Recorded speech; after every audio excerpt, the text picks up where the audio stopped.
ये तो हमारा एक पारिवारिक आज सभी का बैठ के एक विचार विमर्श था कि हमारा चुनाव जो है आगे उसको क्या रणनीति दी जाए, किस प्रकार से चुनाव लड़ा जाए, तो उस पर आज एक मंथन करना था।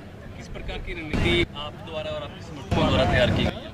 रणनीति यही है साहब कि जब किसी घर की कोई वोट मांगने वाले घंटी मारते हैं तो घर वाले क्या कहते छोड़ो छोड़ो वोट मांगने वाले ही होंगे। एक एलर्जी, एक जो विश्वास नहीं रहा राजनीतिज्ञों पे, एक वो सिस्टम बन चुका।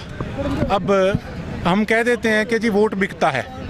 देखिए, गरीबी एक ऐसी सज़ा है कुदरत की तरफ से जो कि झेलनी बड़ी मुश्किल है। अगर किसी घर के अंदर 5 मेंबर हैं, 5 सदस्य हैं, अगर 2-2 हज़ार रुपया पहुँच जाता है तो अगला सोचता है कि भैया महीना निकल जाएगा आराम से, उसका बिकने का मन नहीं करता।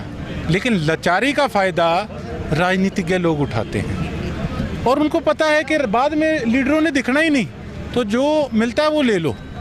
इस करके आज जो है ढांचा, हमारा जो सिस्टम है वो बिगड़ा पड़ा है। पहले तो केवल सिरसा पीड़ित था, अब तो इलाहाबाद में भी ये बीमारी फैल चुकी है। अब ये हालात बन चुका। अब धीरे धीरे रानियाँ भी फैल गई थी।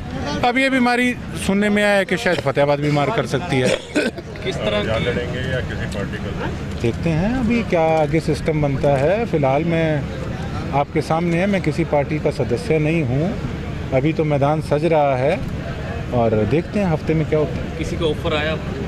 ऑफ़र सिरसा की जनता ने अपने भाई को, अपने बेटे को इस योग्य बनाया। आप सब ने ऑफ़र सबके आए हैं, इसमें कोई दुराई नहीं है। क्या विज़न लेकर चल रही है चुनाव? विज़न हमारे सिरसा का डंका विधानसभा के अंदर बजना चाहिए, हमारे काम होने चाहिए। प्रायोरिटी पे रख के जो भी मुख्यमंत्री बने वो प्रायोरिटी पे रह के हमारे सिरसा का काम करे। खुद पूछें कि बताओ और आपका क्या काम रह गया। एक हमारे आज वक्ता ने कहा ना, क्या ना हिला मार मार के पूछांगा कि कोई काम रहे तो कौन गयो। हमारी वो सोच है। विपक्ष आरोप लगाता है कि गोकुल सेतिया एग्रेसिव पॉलिटिक्स करता है। एग्रेसिव, वो मेरी छवि खराब करना चाहते हैं। मुझे उस एग्रेशन का आपके माध्यम से कहना चाहूँगा, वो एग्रेशन कोई लोगों के लिए नहीं है, वो एग्रेशन उन अफसरों के लिए है और वो एग्रेशन रहेगा भी जिन्होंने जनता को अपनी पैर की जूती समझ रखा है। ये एग्रेशन नहीं है, ये कमज़ोरी नहीं है, ये एक ताकत है जो कि हमारे सभी साथियों ने मिलकर मुझे दी हुई है। और मैं गर्व से एक बात कह सकता हूँ कि उन्होंने विधानसभा में विधायक रह के भी काम नहीं कराए जितने मैंने यहाँ धरातल पे रह के जनता के काम कराए हैं। और वो एग्रेशन नहीं था, वो एक मेरी जिम्मेवारी थी। क्या ये एग्रेशन था कि अगर इन्हीं का भ्रष्ट अफसर जिनसे ये वीकली मंथली लेते हैं उसको अगर मैंने पकड़ लिया, क्या वो एग्रेशन था? किस प्रकार से अगर मैं मुद्दे उठाता हूँ, अगर मेरी अफसरों से लड़ाई होती है तो वो क्या वो एग्रेशन है? जब इनके टुकड़ों पे पलने वालों को मैं पकड़ता हूँ शरेआम, जो कि आज फिर चुनाव के समय में लुभावने वायदे कर रहे हैं, हम ये कर देंगे वो कर देंगे, जनता को बरगलाने का काम कर रहे हैं। अगर जो वो हैं, जिस प्रकार का वो काम कर रहे हैं, अगर उस नाम से उनको मैं बुला लूँ तो अगर चुंडी मारेंगे तो दर्द तो होगा ना। तो ये उनका दर्द है, एग्रेशन नहीं है। मेरा किस पर, मैं कोई गुंडा थोड़ी हूँ। मेरे पे इन्होंने अपहरण का केस डाला भारतीय जनता पार्टी में, मैं आपको किडनैपर लगता हूँ? मेरे पे SC/ST एक्ट डाला, मैंने इस प्रकार का कौन सा शब्द वहाँ पे कमेटी में यूज़ किया था, मुझे ये बताएं।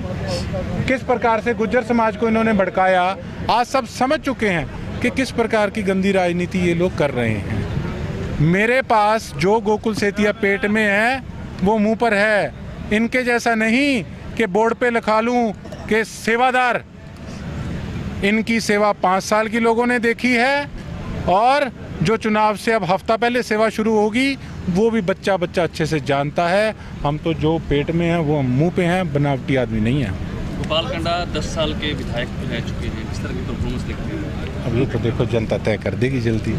वो मुझे लगता नहीं वो विधायक हैं। इतना है कि हाँ, एक शाहूकार आदमी हैं जिनका एक बहुत आलीशान शिप है गोवा के अंदर, जो कभी किसी प्रकार से किसी रूप में दिखते हैं, कभी किसी रूप में दिखते हैं। हाँ, हमारे विधायक जी बधाई के पात्र हैं, मेरे पड़ोसी हैं। मैं बधाई देना चाहता हूँ कि वो हमारे सिरसा को गोवा बनाने में कामयाब हुए। बारिश आती है तो आपने हालात देखे हैं।